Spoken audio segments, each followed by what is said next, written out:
primeira notícia que eu quero compartilhar com vocês é a que o Planeta do Futebol compartilhou com fonte do Gabriel Sá, da Arquibancada Tricolor. Grande Gabriel Sá, sou fã desse rapaz. E ele soltou aqui o resultado do São Paulo nos primeiros 6 meses de operação em 2025, Felipe.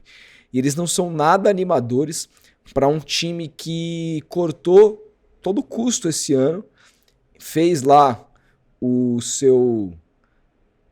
Como é que chama, né? Aquela modalidade? FIDIC, famoso FIDIC.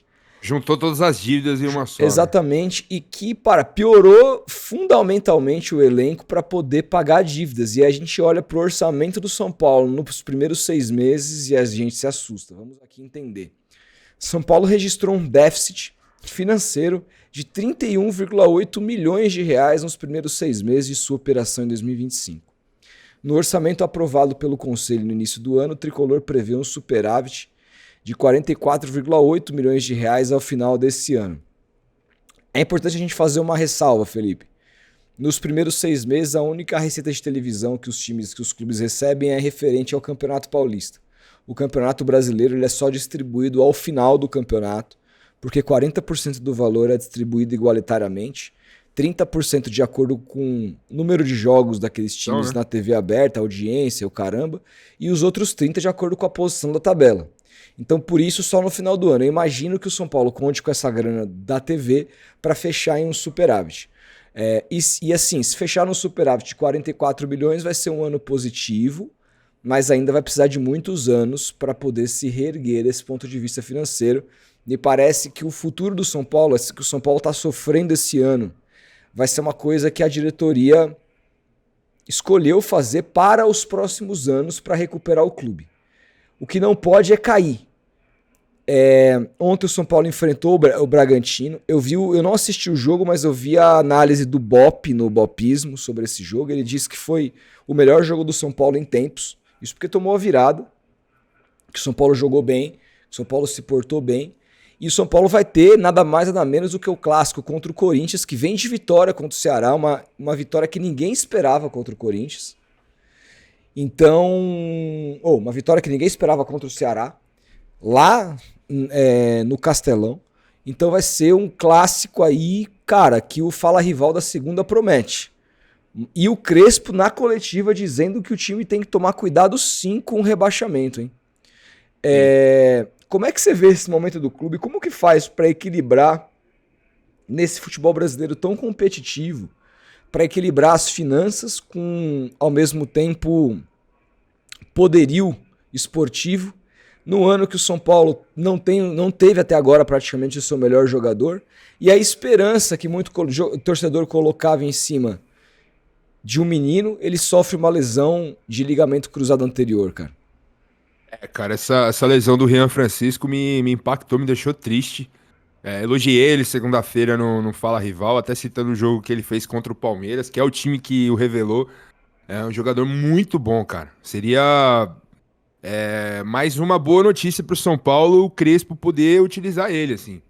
E dava toda a pinta que o Crespo iria utilizar o Rian Francisco, né? E perderam, infelizmente, esse moleque aí provavelmente pro restante da temporada.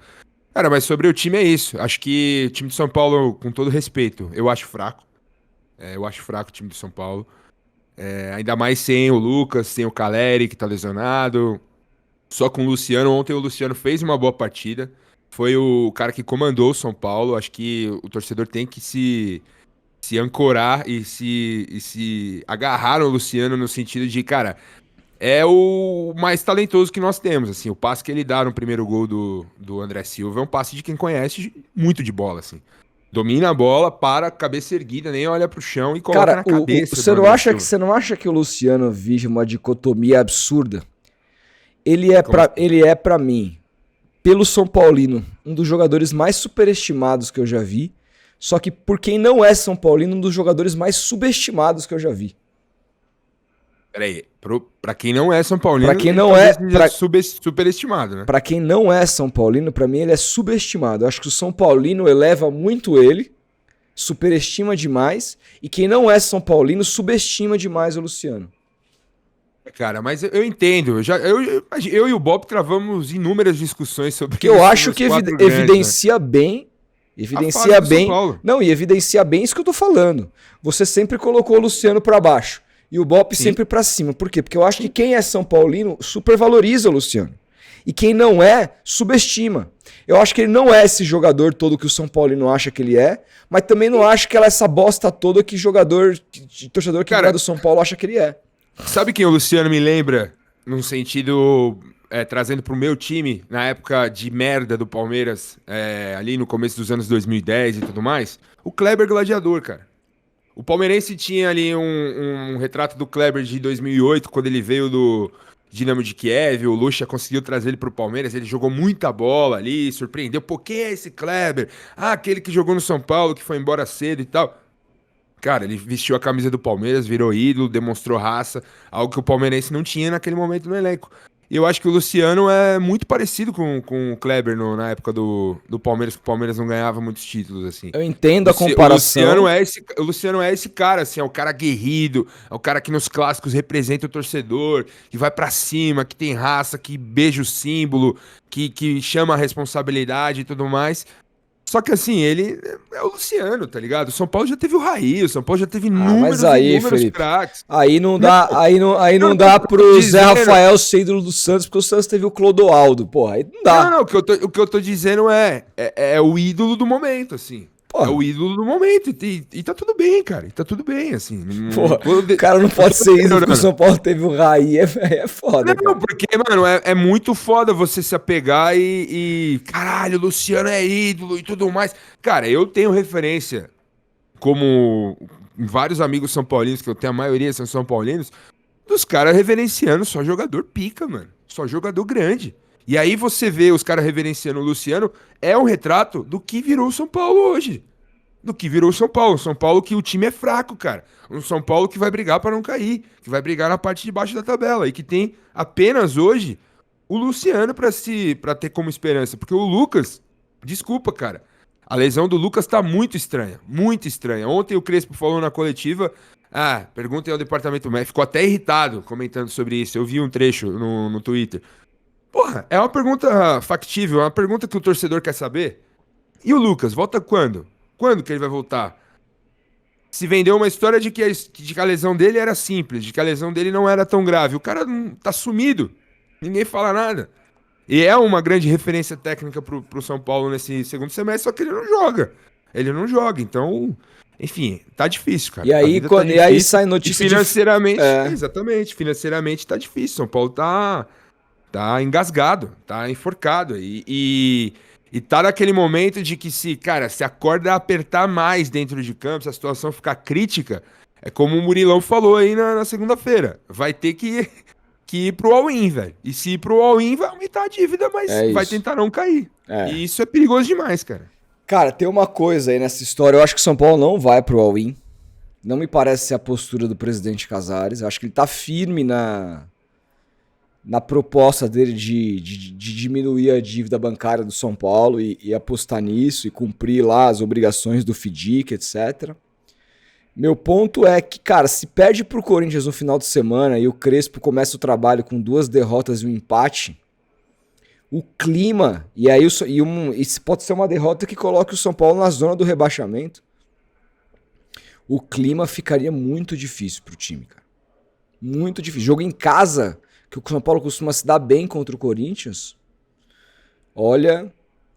com relação à questão financeira aqui, eu prefiro esperar o balanço no final do ano. Primeiro a gente precisa entender essa janela, como o São Paulo vai se comportar, se ele vai dar esse all-in ou não. Eu acho que não, acho que ele vai manter essa postura financeira, mas independentemente disso, a gente esperar o ano fiscal do São Paulo terminar. Porque, como eu expliquei, as receitas no Brasil, elas são em doses homeopáticas, assim, elas têm os seus momentos para acontecer e a receita do segundo semestre, por conta do Brasileirão, questão de TV, acaba sendo muito superior. Mas, cara, essa receita, esse déficit do São Paulo nos primeiros 6 meses, hoje mostra que o São Paulo só consegue ser competitivo financeiramente quando ele vende jogador. E aí, como o São Paulo não vendeu ninguém relevante esse ano, olha o que acontece. São Paulo Cara, por São Paulo, anos a base salvou o São Paulo, né? financeiramente. Financeiramente sempre tinha uma vendinha assim do É, jogador médio pra bom da base que era, pá, 20 milhões de euros, exatamente. E assim, hoje, salvava a hoje o São temporada. Paulo virou um clube como é o Santos, que isso depende de venda de jogador. E a gente tá falando de um clube que tem a quarta maior torcida do Brasil, que tem um estádio com uma capacidade absurda, sabe, que ganha bem direitos de televisão, mas que, cara, vem de gestões aí péssimas uma atrás da outra, né? Num esquema muito oligarca também de definição de presidente e tudo mais. Então, tá muito difícil a situação do São Paulo hoje. Vamos ver, cara. Mas eu prefiro esperar o balanço no final do ano pra gente fazer um apontamento um pouco mais com embasamento para entender o que o São Paulo fez e deixou de fazer. Mas claro, olhando para o resultado esportivo também, porque não adianta nada fechar o ano com 44 milhões de superávit e cair para a Série B. Você deixa de ganhar isso lá na frente. Então o São Paulo tem que se manter na primeira divisão. É isso.